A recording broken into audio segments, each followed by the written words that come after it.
seorang yang menempuh pendidikan itu bukan sekedar untuk mengambil ijazah, tapi bagaimana kita bisa menempuh pendidikan, kita nikmati proses belajarnya, kita ambil hikmah-hikmah yang ada di pendidikan, supaya nanti apa yang kita dapat dari pendidikan bisa kita amalkan. Mungkin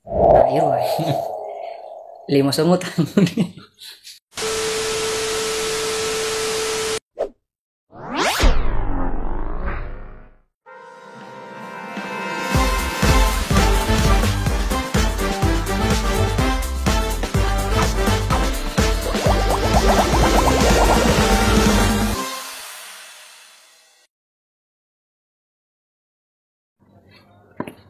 Assalamualaikum warahmatullahi wabarakatuh.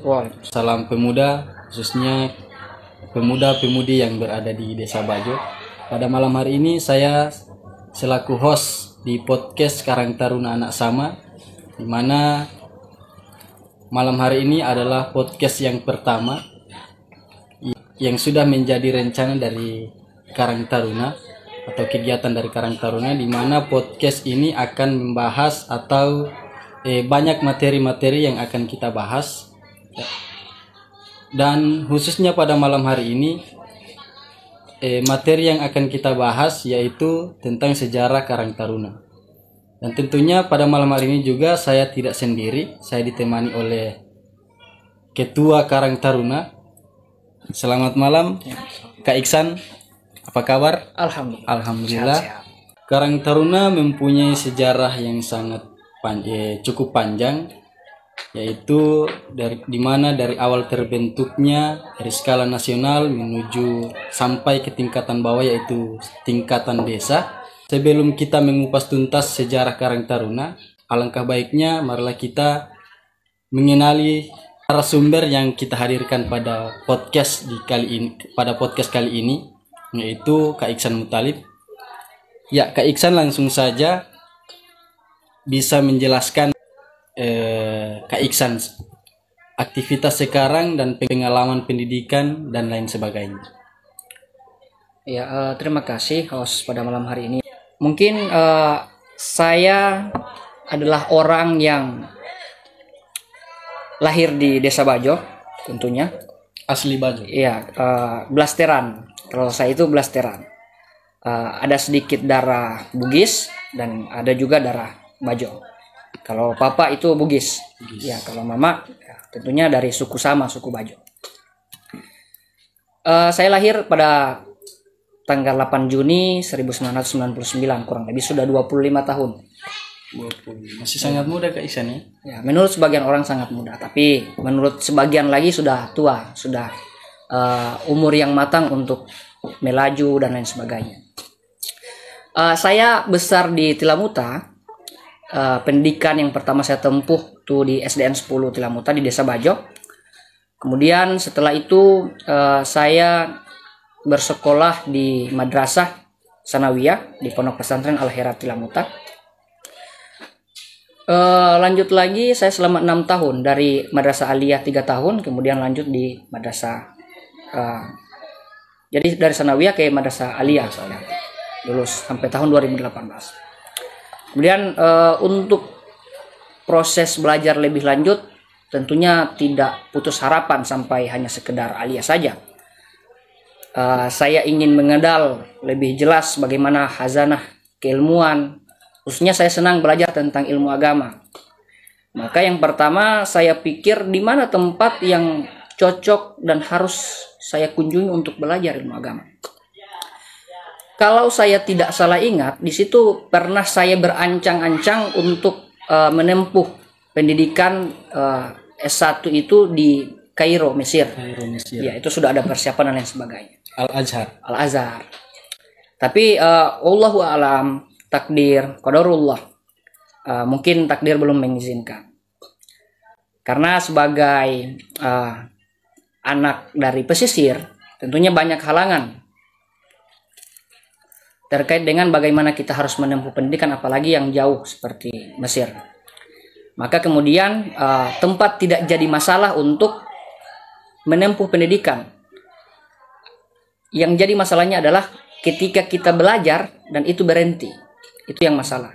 Kemudian saya memilih untuk yang dekat-dekat saja, yang penting saya masih bisa melanjutkan pendidikan. Itu saya lanjut di kampus IAIN, Institut Agama Islam Negeri Sultan Amai Gorontalo.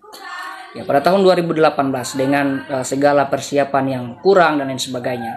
Tapi mungkin dengan semangat juang, semangat belajar, dan ada sedikit rezeki dari Allah Subhanahu wa taala, saya dapat beasiswa bidik misi saat itu untuk menempuh pendidikan di IAIN. Saya ambil jurusan ilmu Al-Quran dan Tafsir. Kebetulan juga saya selama di Pondok Pesantren Al-Herat itu saya senang belajar agama. Lebih khususnya ke bidang keilmuan tafsir. Nah, di situ kurang lebih kami berjumlah 29 orang. Dan satu-satunya orang yang mengambil bidang ataupun kebagian khusus tafsir itu saya sendiri. Saya ingat betul bagaimana perjuangan saya belajar dan lain sebagainya. Jadi kurang lebih pun saya selama di kampus itu ada sekitaran 4 tahun.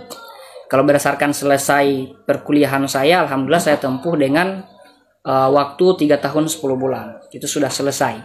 Dan 2 bulan sisanya tinggal menunggu untuk diselamatkan dari proses akhir. Itu ada pemindahan toga, tali toga dan sebagainya.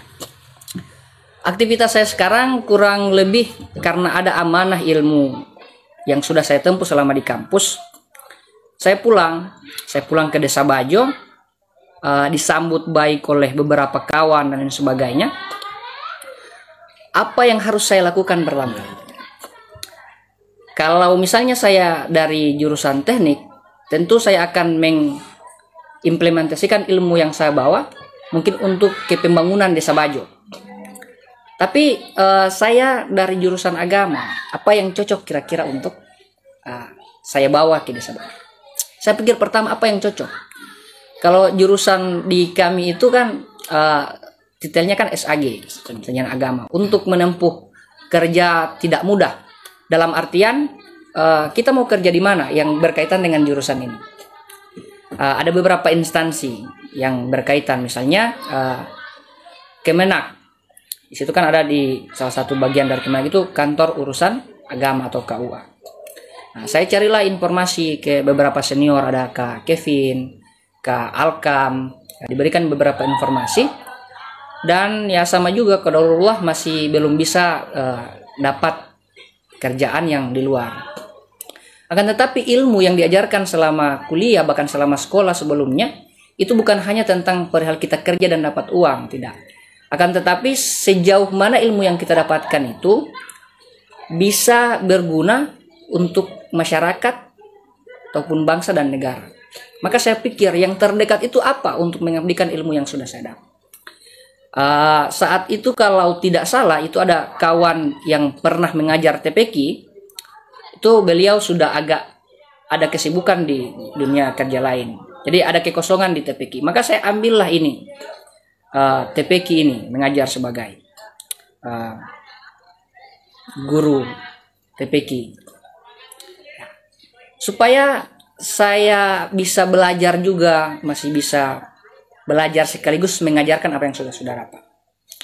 Nah, aktivitas selanjutnya adalah saya melihat kesenjangan yang ada di masyarakat, terlebih lagi dengan generasi muda yang ada di sana. Mungkin beberapa orang memikirkan tidak peduli terhadap generasi muda.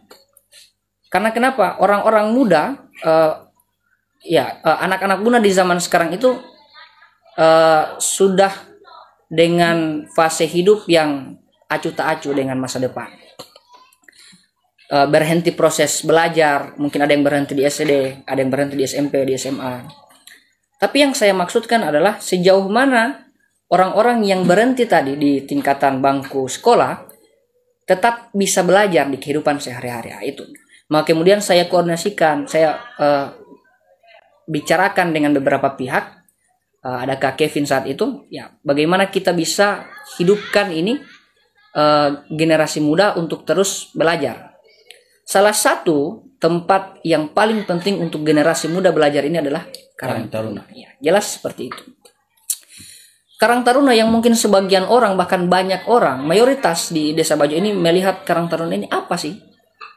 apa ini Karang Taruna? Mungkin sekedar perkumpulan. Sama juga, orang juga masih bisa berkumpul. Mungkin seperti itu.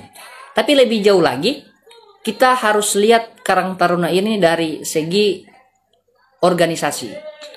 Karena memang perbedaan dari organisasi dengan komunitas itu ya, sangat jauh. Secara simpelnya mungkin komunitas adalah kumpulan orang-orang dengan hobi yang sama. Ada orang-orang yang sering main Free Fire, Mobile Legend, sering main catur misalnya. Nah, itu komunitas. Tapi lebih jauh lagi, kalau organisasi itu adalah suatu perkumpulan yang orang-orang dalamnya itu punya tujuan yang sama. Apa tujuan yang ada di Karang Taruna? Nah, ini yang harus kita lihat lebih dalam. Makanya kemudian saya konfirmasi ke beberapa teman-teman, ayolah kita hidupkan ini Karang Taruna. Yang sebelumnya memang Karang Taruna di Desa Bajo ini sudah hidup. Artinya sudah ada proses untuk menghidupkan kembali. Karena ini kalau tidak salah, Karang Taruna di Desa Bajo ini mulai dari tahun 2004 sudah masuk. Yang ketua pertamanya itu adalah mantan kepala desa juga, Kak Suldi Budi. Akan tetapi ada beberapa perjalanan Karang Taruna yang menyebabkan vakum, berhenti dan lain sebagainya. Semangat dari teman-teman, itu yang perlu kita koordinasikan pertama. Dari hasil koordinasi, kalau tidak salah dari 2 komunitas yang ada di Desa Bajo itu kita kumpulkan seperti itu. Ada dari komunitas Bajo Island, ada dari komunitas Samarata juga. Nah, dari komunitas ini melahirkan orang-orang yang nantinya akan memperjuangkan bagaimana Karang Taruna di Desa Bajo bisa aktif. Saya pertama itu pengabdiannya bukan ya seperti sekarang ini disebut ketua dan lain sebagainya, tidak. Pertamanya adalah bagaimana dulu Karang Taruna bisa aktif. Mulai dari proses belajar generasi-generasi yang harus kita selamatkan, mulai dari proses kita harus menyelesaikan kesenjangan sosial yang ada di masyarakat dan sebagainya. Itu tujuan. Nah, maka kemudian sampai di awal tahun 2023 itu sudah selesai, sudah final persiapan dan lain sebagainya, dapat juga amanah penting dari senior-senior, tokoh-tokoh masyarakat. Sudah kita rembuk saja. Dan saya sangat berterima kasih kepada teman-teman saat itu mengamanahkan. Dalam artian sepanjang Karang Taruna ini bisa kita perjuangkan bersama, kenapa tidak? Jadi teman-teman saat itu kan mengamanahkan, oke, silakan diurus saja ini Karang Taruna dengan seksama, dalam artian bapak saya yang jadi ketuanya, kan begitu. Tapi kita dipilih berdasarkan prosedur-prosedur yang sudah ditetapkan. Kita laksanakan MUBES, kemudian ada di MUBES itu LPJ untuk pengurus sebelumnya, pertanggungjawaban, kemudian sampai terpilihnya pengurus baru, saya dan teman-teman sekalian. Nah, itu yang kedua, proses aktivitas saya sekarang yang saya jalani. Kemudian yang berikut adalah di samping mengabdikan diri ke masyarakat khusus yang ada di Desa Bajo, generasi dan masyarakat secara umum, patut disyukuri untuk kalau saya secara pribadi menyebutnya, seseorang yang menempuh pendidikan itu bukan sekedar untuk mengambil ijazah, tapi bagaimana kita bisa menempuh pendidikan, kita nikmati proses belajarnya, kita ambil hikmah yang ada di pendidikan, supaya nanti apa yang kita dapat dari pendidikan bisa kita amalkan. Nah, mungkin seperti inilah yang saya alami sekarang. Lebih jauh lagi, tentunya pendidikan ini tidak hanya sebatas kita belajar di dalam kelas. Ya, ini yang saya alami kemarin. Saya pikir selama 4 tahun, kalau saya selesaikan perkuliahan selama 4 tahun itu cuma sekedar berada di dalam kelas, mungkin setelah dalam kelas saya pulang, tidur, makan, dan lain sebagainya. Tapi saya ingin belajar lebih dalam artian bagaimana ilmu-ilmu tambahan bisa saya dapatkan. Di kampus itu sering disebut ada namanya Tri Sukses. Tri Sukses ini secara tipologi mahasiswa, ada materi tipologi mahasiswa kalau di organisasi. Dia itu untuk orang-orang yang menginginkan kesuksesan di 3 ranah. Yang pertama adalah orang-orang yang menginginkan kesuksesan di akademisi, sukses akademisi. Yang kedua aktivis. Yang ketiga romansa sebagai bonus. Karena setiap naluri manusia itu butuh romansa. Kira-kira begitu menurut kawan-kawan kemarin. Jadi perempuan sebagai penyemangat. Bagaimana kita proses kuliahnya semangat. Oh, kalau udah kuliah dia ini, Setiap hari kita di kampus kan semangat. Kalau kita di kegiatan ada dia, kita semangat, dan lain sebagainya. Itu proses untuk bonus dari sukses yang ketiga. Maka saya pikir bagaimana caranya untuk menghadirkan organisasi di hidup saya. Cara yang pertama adalah ketika saya masuk kampus, selesai mendaftar sebelum duduk di bangku kuliah, saya masuk di ada namanya organisasi paguyuban. Saya diperkenalkan oleh beberapa senior sebagai masyarakat, sebagai pelajar yang dari Desa Bajo, yang dalam ranah ini kita berada dalam Kecamatan Tilamuta, ada namanya FOSMAT, Forum Solidaritas Mahasiswa Tilamuta. Saya diajak, diberikan ilmu dan lain sebagainya, kita melalui proses perkaderan. Nah, itu saya tempuh. Apakah hanya selesai di bangku perkuliahan dan juga organisasi paguyuban? Tidak. Kemudian lebih jauh lagi saya diperkenalkan dengan organisasi ekstra. Ya, ini yang menurut mayoritas orang-orang di kampus adalah organisasi yang lebih seksi. Karena kalau kita tidak berorganisasi, apalagi organisasi ekstra, kita pulang hanya sebagai bonus dari ijazah. Mungkin kita pulang, pekerjaan kita dapat hanya sebatas ijazah, duduk berhadapan dengan laptop dan sebagainya. Tapi ada organisasi yang seksi tadi, ada beberapa organisasi, ada HMI, PMI, IMM, dan lain sebagainya, kita diperkenalkan. Maka saya pilih organisasi yang kemudian bisa sejalan dengan hati nurani saya. Yang saat itu saya memang orang yang awalnya suka dengan warna hijau. Hijau. Yang kemudian kulit saya agak hitam, gelap. Maka kemudian saya tertarik dengan organisasi yang warnanya hijau dan hitam. Himpunan Mahasiswa Islam. Nah, kurang lebih di Himpunan Mahasiswa Islam ini juga saya setelah perkaderan diberikan amanah juga oleh teman-teman menjadi pengurus komisariat secara fakultas. Beberapa kali, ada sekitaran 2 periode atau sampai 3 periode menjadi pengurus komisariat. Dan kembalinya saya di Desa Bajo, saya kira sudah selesai tentang organisasi ekstra yang tadi. Nah, saya kembali ke Bualemo ini ditawarkan juga dengan kawan-kawan untuk sama-sama menjadi pengurus di Himpunan Mahasiswa Islam cabang Bualemo. Ya, yang sekarang saya sebagai Kabid Pemberdayaan Umat. Nah, kalau di Fosmat saya masih menjabat, bukan menjabat juga bahasa, sudah agak anulah. Saya diberi amanah kalau di Fosmat itu sebagai kabid juga di bidang kaderisasi. Jadi bidang yang khusus untuk menciptakan kader-kader, bagaimana bisa organisasi ini menciptakan kader-kader. Nah, di tahun 2020 saya di jurusan itu mengabdikan diri juga di organisasi, ada namanya Himpunan Mahasiswa Jurusan. Untuk jurusan ilmu Al-Quran tafsir, alhamdulillah di sama juga diberi amanah oleh teman-teman. Itu saya terpilih menjadi ketua umum atau ketua Himpunan Mahasiswa Jurusan. Mengabdikan diri selama setahun dan berkenalan dengan teman-teman yang ada di fakultas. Di tahun selanjutnya saya juga diberi amanah lagi. Jadi amanah ini entahlah, amanah ini konsepnya semakin memberatkan hidup kita atau semakin memberikan kita pelajaran hidup. Saya nilainya amanah ini untuk memberikan kita pelajaran hidup. Makanya saya terima apa yang menjadi amanah dari teman-teman. Teman-teman mengamanahkan saya jadi ketua BEM Fakultas. Jadi Presbem Fakultas. Kalau di IAIN itu disebut dengan DEMA, Dewan Eksekutif Mahasiswa Fakultas Usuluddin dan Dakwah. Nah, di tahun selanjutnya diberi amanah lagi, tapi sebagai pengurus biasa di tataran Senat Mahasiswa skala kampus. Nah, untuk organisasi-organisasi selama yang saya tempuh di kampus, ada internal juga, organisasi intra, lembaga dakwah kampus, yang di bawahnya ada lembaga dakwah fakultas, dua-dua saya menjadi pengurus juga. Kemudian ada namanya Formadina, Forum Mahasiswa Usuluddin se-Indonesia. Saya sama-sama dengan kawan-kawan se-wilayah Sulawesi itu menjadi sekretaris wilayah dari Sulawesi. Ada namanya juga Forum Komunikasi Mahasiswa Tafsir Hadis se-Indonesia, sama-sama skala nasional. Nah, kurang lebih itu yang selama saya tempuh di kampus. Kita juga sempat di Desa Bajo ini pernah membuat ada perkumpulan, kita buat organisasi untuk bagaimana bisa menyelamatkan generasi-generasi Bajo yang sedang di bangku perkuliahan. ada aliansi mahasiswa Bajo Tilanguta. Ya, itu teman-teman sekarang sudah tersebar di berbagai daerah untuk melanjutkan perkuliahan. Nah, itu sedikit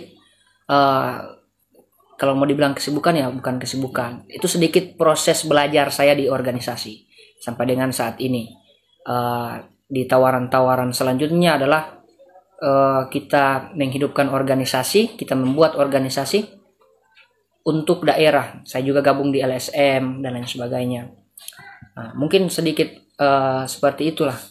Nanti kedepannya bisa jadi pembelajaran juga untuk kawan-kawan yang menurut saya beberapa orang menilai tidak penting kehidupan organisasi.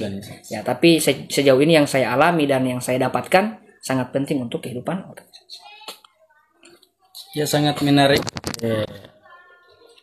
penjelasan terkait riwayat hidup dari Kak Iksan.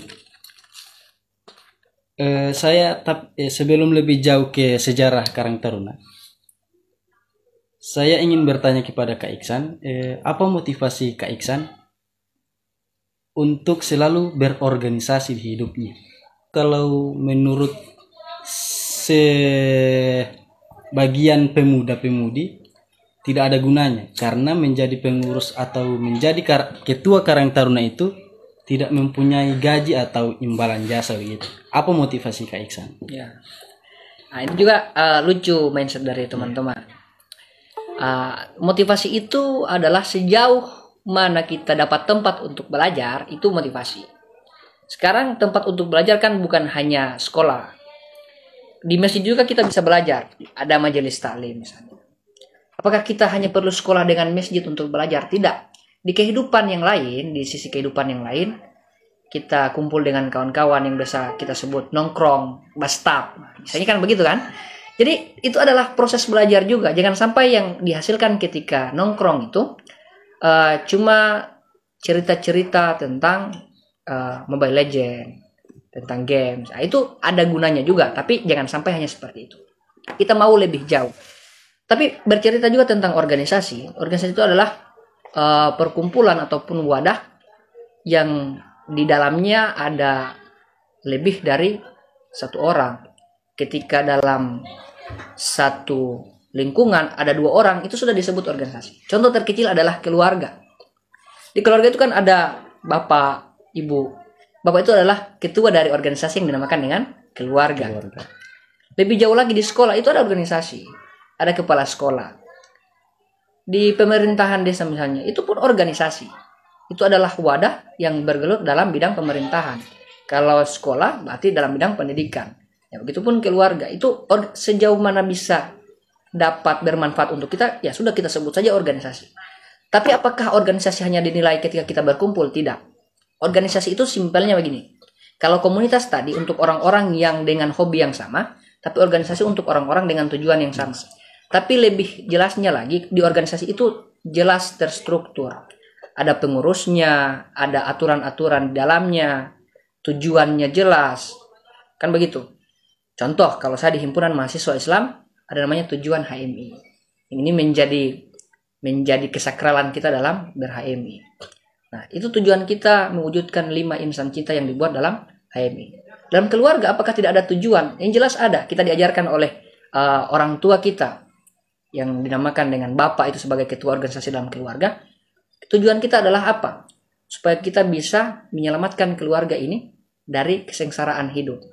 Dalam artian, apakah hanya persoalan ekonomi? Tidak. Kesengsaraan hidup itu bukan cuma persoalan ekonomi. Pendidikan pun begitu. Kita harus belajar. Organisasi terkecil adalah keluarga, proses untuk belajar. Keluarga di rumah kan mengajarkan 1 tambah 1 berapa? Bahasa Inggrisnya besok apa? Atau minimal dalam seminggu itu kita hafal bahasa Inggrisnya. Hari-harinya itu kita hafal. Nah, itu organisasi. Jadi kalau kemudian organisasi ini dinilai tidak berguna menurut sebagian orang, apalagi Karang Taruna ada yang menilai begitu. Kan kita tidak dapat gaji, ngapain berorganisasi? Jadi gaji itu adalah bonus. Ya. Sama dengan kita bekerja di satu tempat, misalnya proses untuk mendapatkan uang itu bonus. Nelayan, misalnya nelayan ke laut, itu apa yang dia cari? Apakah uang atau ikan? Yang jelas ikan. Ketika dia dapat ikan yang secukupnya, berarti ikannya untuk kebutuhan keluarga, makan hari ini sampai dengan malam misalnya. Akan tetapi kalau ikannya banyak, itu adalah bonus untuk mendapatkan uang, dijual ikannya. Seperti itu. Jadi organisasi adalah tujuan kita proses belajar. Bukan, apakah kita digaji di Karang Taruna? Tidak seperti itu. Jadi kita bekerja itu bukan untuk gaji, tapi kita bekerja untuk belajar. Walaupun di dunia sekarang kan tanpa uang, hidup sengsara dan sebagainya. Tapi itu untuk orang-orang yang mindsetnya mungkin di situ. Oke, sangat jelas apa yang sudah dijelaskan oleh Ketua Karang Taruna Kak Iksan terkait riwayat hidup dan juga pengalaman-pengalaman berorganisasi. Dan untuk lebih lanjutnya lagi, karena podcast kali ini yang akan menjadi pokok pembahasan kita yaitu sejarah dari Karang Taruna itu sendiri. Nah, sebagai Kak Iksan sebagai Ketua Karang Taruna tentunya sudah paham betul apa yang sudah menjadi sejarah dari Karang Taruna, bagaimana awal terbentuknya Karang Taruna, bagaimana sampai terbentuknya sampai ke tingkatan desa. Dan mungkin bisa saya meminta kepada Ketua Karang Taruna yaitu Kak Iksan untuk bisa menjelaskan sejarah-sejarah terkait Karang Taruna. Berbicara juga tentang Karang Taruna ini, mungkin terima kasih banyak sebelumnya. Tadi saya lupa bahwa Karang Taruna ini adalah wadah yang sekarang saya jalani dalam proses pengabdian saya, sudah memberikan banyak hikmah di hidup saya. Jadi patut kiranya kita membahas tentang Karang Taruna. Kalau tentang sejarahnya, sependek pengetahuan saya yang baru sekitar 1 tahun, ya 1 tahun setengah dalam Karang Taruna. Itu Karang Taruna pertama kali didirikan pada tahun 1960 ke bulan September tanggal 26. Di mana? Kalau berbicara tentang sejarah kan dia harus mencakup beberapa aspek. Kapan, di mana, yang kita sebutkan biasanya 5W tambah 1H. Jadi di mana Karang Taruna ini didirikan? Ya, Karang Taruna didirikan atau dibentuk pertama kali di Kampung Melayu di Jakarta Timur. Nah, kemudian pertanyaan selanjutnya, oleh siapa? Nah, di situ salah satunya adalah mantan gubernur. Kalau sekarang disebut mantan gubernur dari DKI Jakarta, Haji Ali Sadikin. Beliau sebagai pelopor ataupun yang membentuk, yang mendirikan Karang Taruna pertama kali. Kemudian pertanyaan lagi selanjutnya adalah kenapa harus dibentuk ini Karang Taruna? Jadi Karang Taruna ini dibentuk karena ada yang harus diselesaikan dengan Karang Taruna. Salah satu diantaranya adalah kesenjangan sosial saat itu, di mana generasi-generasi atau anak-anak muda saat itu ada masalah-masalah dalam kehidupan sosial mereka. Yang pertama tentang bagaimana mencari pekerjaan susah, membantu orang tua susah, melanjutkan pendidikan susah, sosialnya susah, dan juga kesehatan. Jadi ada beberapa aspek saat itu yang menjadi latar belakang kenapa Karang Taruna harus dibantu. Jadi bukan hanya Haji Ali Sadikin, di situ ada yayasan panti asuhan amal untuk anak-anak yang bekerja sama dengan Departemen Sosial saat itu. Maka dibentuklah Karang Taruna pada tahun 1960 itu waktu pendiriannya dengan kalau saya tidak salah ada sekitaran 12 Karang Taruna yang dibentuk saat itu. Jadi dari pertama proses pembentukan melahirkan 12 Karang Taruna yang ada di Jakarta. Jadi kalau kita lihat dari sejarahnya, kita bagi ada beberapa fase sebenarnya perjalanan Karang Taruna. Yang pertama tentang pembentukan ataupun pendirian Karang Taruna. Itu tahun 1960 sampai dengan 1969 yang saya sudah katakan tadi.